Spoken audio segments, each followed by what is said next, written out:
Hello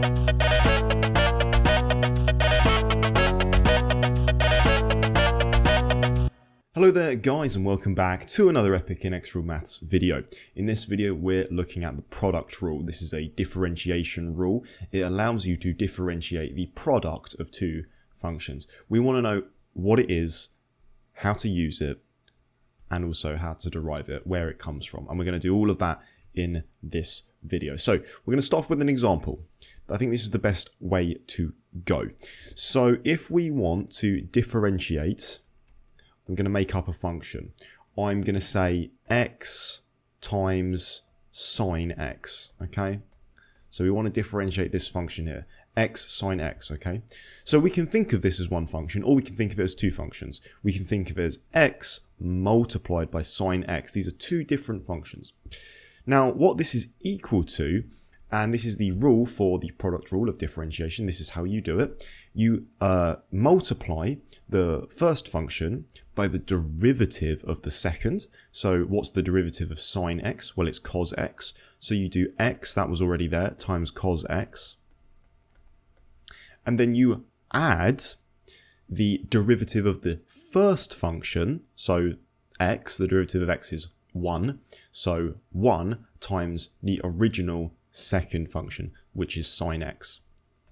So we get that the derivative of x sine x is x cos x plus sine x. Now, as a formal formula, we can say that the derivative, dx, of two functions, we'll call them u and v. These are not constants, they're functions of x. So u in the example that we just did was x and v was sine x. The derivative of the product of two functions, u and v, is, it doesn't matter which order you write it, but we can write it as u times dv dx plus du dx times v. It doesn't matter which way round you do it. All this is saying is first function times the derivative of the other plus derivative of the first function times the original other. That's what it's saying, okay? So as one more example, we'll leave that at the top of the screen. Let's try to differentiate. Let's do tan x times e to the x. Okay, again, this is the product of two functions, right? It's tan x multiplied by e to the x, okay?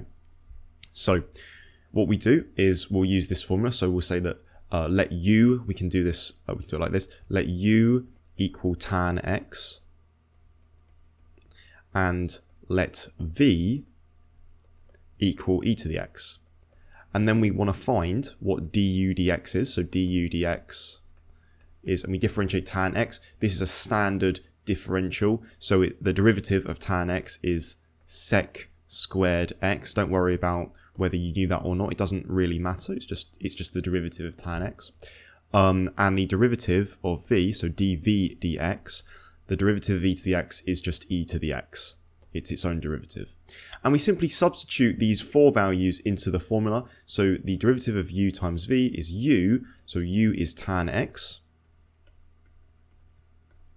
times dv dx, where dv dx is e to the x. And we add du dx, which is sec squared x, multiplied by v, which is e to the x. So this is the derivative of tan x e to the x. This is how the product rule works, okay? So it's the first function times the derivative of the second plus the derivative of the first function times the second.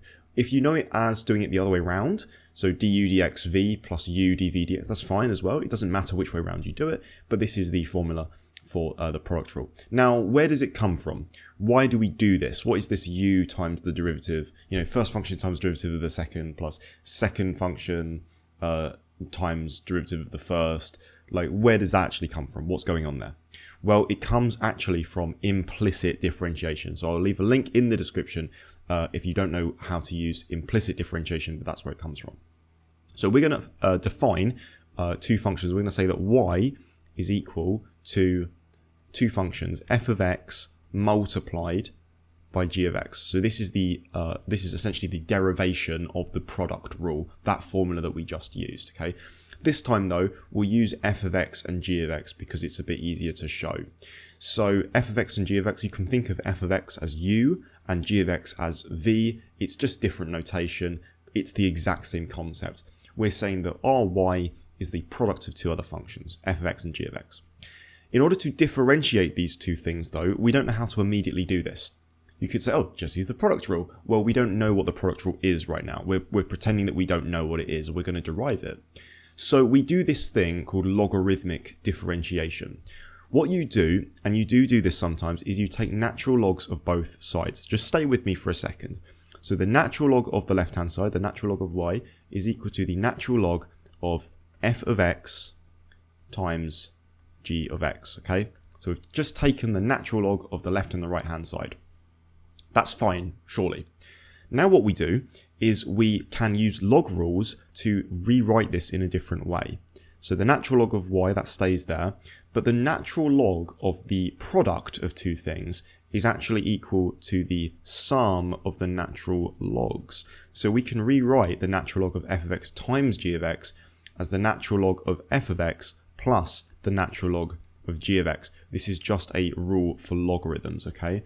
So if you have the natural log of xy, this is equal to the natural log of x times, or plus, sorry, the natural log of y, okay? That's just a log rule that we can use.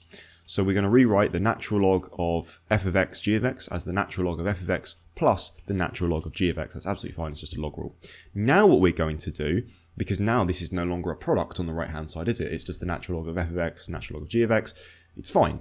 So now what we're going to do is we're going to use implicit differentiation to differentiate both sides. So the derivative, and this is where implicit comes from, the derivative of the natural log of y with respect to x is going to be 1 over y, because the natural log of y, or the natural log of x differentiates to 1 over x. So the natural log of y is going to differentiate to 1 over y with respect to y.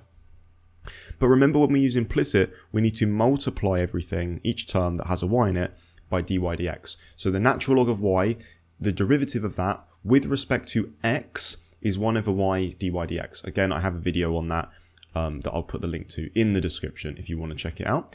And then we need to differentiate these two terms. These don't have y's in them, so we don't need to do dy dx's, but the natural log of f of x, what is that? Well, as a general rule, if you have the natural log of some function, and this is going to come from the chain rule, if you have the natural log of some function, when you differentiate it, you always get the same thing. You always get the derivative of that function that's inside the natural log divided by the original function, okay? In general, if you differentiate the natural log of f of x, you get f prime of x over f of x. That's just a fact, it's just true. You can do a u substitution, let u equal f of x in order to check that if you want to, but it is true. And then it's the same with g of x. So the derivative of the natural log of g of x with respect to x is simply g prime of x divided by the original g of x, okay? Finally, what we're going to do, because we want to make dy dx the subject, we're going to multiply the left and the right hand side by y. But what was y? Remember what y was. Y is f of x times g of x, okay? So you notice how we're dividing by y on this side. If we multiply by y, it disappears on the left, and we multiply by y on the right. But knowing what y is, knowing that y is f of x times g of x, that's how we defined it, we can rewrite this as f of x times g of x times f prime of x over f of x, that's the first term, plus f of x, g of x, and then the original g of x, g prime of x, sorry, over g of x, just like that. So all we've done here is we've multiplied both sides by y, and we've used the definition of what y is. Y is f of x, g of x. So we're just timesing each term on the right hand side by that f of x, g of x. The rest of it is just the same. That's all we've done. Multiplied everything by y, which is f of x, g of x. Awesome. Now, you might notice something here. Things are going to cancel out now. Things are going to cancel out. Because look at this. This is f of x times a bunch of stuff divided by f of x. They're going to cancel out. So what we can say to those people is au revoir, goodbye. And then also notice how on this other term, let me move this over here so you can see it a bit better, we've got a g of x multiplied by a bunch of stuff, but then divided by g of x. They're being divided. So actually, we can say goodbye, c'est la vie to you guys. And then if we just rewrite this after doing our simplifications, what we should get is the product rule. And what we get here is that dy dx is equal to, and then after everything is cancelled out, you get g of x f prime of x plus f of x, and you can see up here as well, times g prime of x. And this is the product rule. Now, this might not look the same as the UV thing, but it actually is. Because if we say that f of, as I said originally, if we say that f of x is u and g of x is v, then we are getting the same thing. All we're getting is one of the functions times the derivative of the other one plus the other one times the derivative of the first one, if that makes sense. So you've got g of x times the derivative of f of x plus f of x times the derivative of g of x. This is the same thing. If we assign g of x is v and f of x is u, we get v du dx plus u dv dx. That is a v. And okay, we can swap the orders around. We get u dv dx plus du dx times v, which is basically exactly what we had above. So this is the way that you derive the product rule. You use this fact of logarithms. This logarithmic differentiation, which comes from implicit, which then comes from the chain rule, is really, really useful for differentiating a lot of functions. So it is used to differentiate the natural log of x. A lot of exponential functions where the base isn't e, so a to the x and things like that, you can use the same logarithmic differentiation. You can also use logarithmic differentiation to differentiate f of x to the power of g of x, which we'll look at in a future video. This is the the product rule, the derivation of the product rule, and how you use it. I hope that was a helpful video for you guys. If you enjoyed the video, please like, subscribe, share with your friends and family, and I'll see you in the next video. Cheers.